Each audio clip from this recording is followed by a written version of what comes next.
Taha, and this may be very important for all of us here also. In Surah Taha, chapter 20 of the Quran, verse 124, hear what Allah says. Bismillah ar-Rahman. وَمَنْ أَعْرَضَ عَنْ ذِكْرِي, and whoever turns away from the message and the reminder of Allah, وَمَنْ أَعْرَضَ عَنْ ذِكْرِي, Allah says, whoever turn away from his message, from his reminders, فَإِنَّ لَهُ مَعِيشَةً ضَنْكًا. You know what Allah is saying? This has a literal meaning and it has a reality meaning. The literal meaning means, you see like how some of you deliberately don't come for khutbah in time? That's a literal meaning. I'm very serious. فَاسْعَوْا إِلَى ذِكْرِ اللَّهِ, the same word. Allah says, إِذَا نُودِيَ لِلصَّلَاةِ مِنْ يَوْمِ الْجُمَعَةِ فَاسْعَوْا إِلَى ذِكْرِ اللَّهِ. When the call is proclaimed for the Jummah, فَاسْعَوْا إِلَى ذِكْرِ اللَّهِ, the same word. Hasten to the reminder of Allah, which is the khutbah. All the fuqaha and scholars have said that. Because Allah does not say that about Dhuhr Salah, Isha Salah, Maghrib Salah, and Asr Salah. He says it about Jummah Salah because Jummah has a reminder before. So those of you, I'm sorry to say that to those of you, don't feel insulted. You go home, put it in your pipe, you smoke it, and sleep with it. And go and memorize this verse. Surah Taha, verse 21, 24. Literally, those of you who have nothing to do, and you deliberately go late in a masjid and ignore the reminder, you deal with that. Allah says He will put stress, He will put depression and frustration in your life. Maybe that's why you're trying to sell more in your restaurant and your gas station and your business, and you're still not happy. You're making more in dollars, but not in qalb salim, not in a peaceful heart, not a peaceful mind. Because Allah says here, ma'ishatan dhanka, you will have a narrowed life, a stressed life, a depressed life. You might make $1 million and someone sues you for $2 million. Yeah? You sell the gas station and make $200,000 profit, something goes wrong, you lose $500,000 profit. See how you lose? You see how the stress comes out? So that's the literal meaning. I see sometimes someone is reading a hadith, people get up and walk off as though someone is going to die.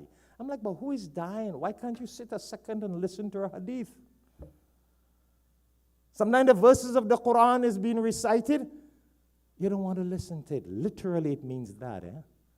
If you turn away, وَمَنْ أَعْرَضَ عَنْ ذِكْرِي, you turn away from the message of Allah, Allah will put a lot of stress and depression in our life. Maybe that's why some of us, we buy the whole of South Florida.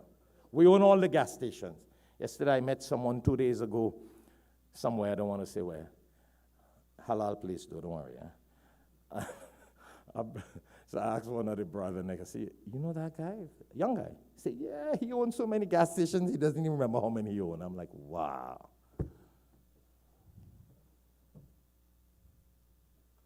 And these are some of the people who reach late for Jummah. You know what I mean? It's sad. You own your own business, you own your own property, your own boss. What are we really doing? And we can't go for the dhikr literal meaning. Again, time does not permit. I got to cut. And the reality now of the message is when we are reminded of the words of Allah, وَمَنْ أَعْرَضَ عَنْ ذِكْرِي, and we let it go through one ear and go through the other and say, yeah, that was your Shaikh Shafayat talking. It ain't me, brother. I'm only reminding myself and you. That's why I always remind everyone, وَذَكِّرْ فَإِنَّ الذِّكْرَ تَنْفَعُ الْمُؤْمِنِينَ. Remind, and by reminding the believers benefit. It's a reminder. The khutbah is a reminder. I remind myself and I remind you. So Allah is saying in this verse, Surah Taha, chapter 21, 24, if you put a deaf ears and you don't pay heed to the message of Allah and the reminder of Allah, Allah will put a lot of stress. فَإِنَّ لَهُ مَعِيشَةً ضَنْكًا. A lot of stress and depression and frustration in our life. And maybe that's why some people have that problems. And they don't know why they have everything else in their pocket and in the bank account, but they don't have qalb salim, a peaceful heart, Their heart is full of misery, hate for people, animosity, anger, hate. This is a serious disease. I know that we are in vacation time, and a lot of you are probably on vacation, in and out vacation, but I want you to also know that the angel of death does not go on vacation. You understand what that means? Have you ever read any hadith or Quran that the angel of death goes on vacation? There is not a day when someone does not die somewhere in the world. So what I'm saying to myself and you, while you're on vacation, whether here or out of town, and who listening all over the world, keep with your salah. Keep with your Quran. Keep steadfast. Read your Quran. Yeah. Make the dhikr of Allah. Keep on the path of sadaqah. Be charitable. Be kind. Because the angel of death, you may be on vacation, but the angel of death is not on vacation. I remember, so many people tell me they go on a cruise ship, and the cruise line kicks off from Miami, after an hour comes back because somebody died on the cruise ship. How many times that happened, brothers, that you go on a cruise every other month? How many times that happened? A lot. I see from his mouth. You don't have to believe me. I know someone called me a couple of months ago and said they went to somewhere in Mexico on vacation, and the man died. I'm like, oh, Allah, on his vacation. So the angel of death does not die. So I thought I'll remind myself and you, seeing that we're on school vacation, work vacation, and all of you are on a vacation mind nowadays. Stick to your Quran. Stick to your salah. Be punctual. Be steadfast with the dhikr of Allah. Yeah, don't forget it, not because you're on vacation. People give up things when they're on vacation. No. Yeah, the salah 4 rakat is cut in half. It's not cut off totally. Some people cut it off totally. No. My brothers and sisters, this qalb salim that Allah speaks about on the day of judgment, that Allah says that He looks at the person who has a good heart, a qalb salim. That starts from here.